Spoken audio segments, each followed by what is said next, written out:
ਅੱਬਾ, ਹਰ ਰੋਜ਼ ਖਬਰ ਆਉਂਦੀ ਆ, ਮਹਿੰਗਾਈ ਹੋ ਗਈ ਆ, ਬਿਜਲੀ ਮਹਿੰਗੀ ਹੋ ਗਈ ਆ, ਬੇਰੁਜ਼ਗਾਰੀ ਬਹੁਤ ਜ਼ਿਆਦਾ ਹੋ ਗਈ ਆ, ਨੌਜਵਾਨਾਂ ਨੂੰ ਨੌਕਰੀਆਂ ਨਹੀਂ ਮਿਲਦੀਆਂ ਪਈਆਂ। ਸਮਝ ਨਹੀਂ ਆਉਂਦੀ ਹੁਣ ਇਸ ਮੁਲਕ ਦਾ ਕੀ ਬਣੇਗਾ। ਬੇਟਾ ਮੁਸ਼ਕਲ ਵਕਤ ਵੀ ਲੰਘ ਜਾਂਦਾ ਆ, ਸਦਾ ਇੱਕੋ ਜਿਹੇ ਦਿਨ ਨਹੀਂ ਰਹਿੰਦੇ।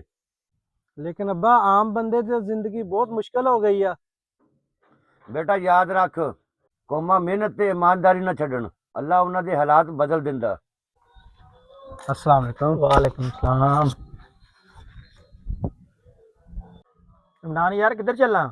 ਨਾਸਰ, ਦੁਕਾਨ ਤੇ ਜਾ ਰਿਹਾ ਹਾਂ ਸਮਾਨ ਲੈਣ।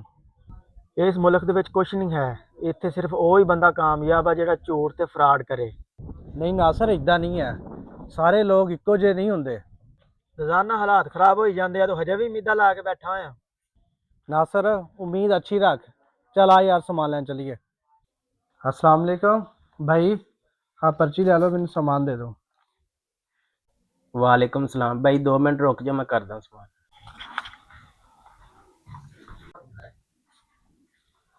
हेलो भाई। भाई कितने पैसे हो गए? हेलो भाई, 320 रुपये हो गए। हेलो भाई, 500 बाकी मैंने बकाया दे दो। हेलो भाई, ये पैसे ते समान थोड़ा। ਇਮਰਾਨ ਲੱਗਦਾ ਪੈਸੇ ਵੱਧ ਆ ਗਏ, ਤੂੰ ਤੇ 500 ਦਿੱਤਾ ਸੀ। हाँ नासर, मैंने भी लग रहा दुकानदार को गलती हो गई है। ਚੁੱਪ ਕਰਕੇ ਰੱਖ ਲਾ, ਅੱਜ ਕੱਲ ਕੌਣ ਵਾਪਸ ਦਿੰਦਾ। नहीं नासर, अगर आप भी बेईमानी करने लग गए तो हालात किद्दां बदलणगे।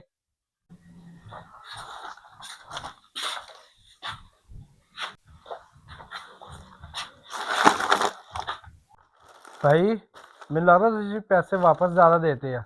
320 ਰੁਪਏ ਦਾ ਸਮਾਨ ਸੀ, ਤੁਸੀਂ 720 ਰੁਪਏ ਮੈਨੂੰ ਦੇ ਦਿੱਤੇ ਆ। ਆ ਲੈ ਲਓ, ਕੱਟ ਲਓ। शुक्रिया भाई, अज दे दौर च ईमानदार लोग बहुत घट लभदे आ। अल्लाह भाई तुहानू कामयाब करे।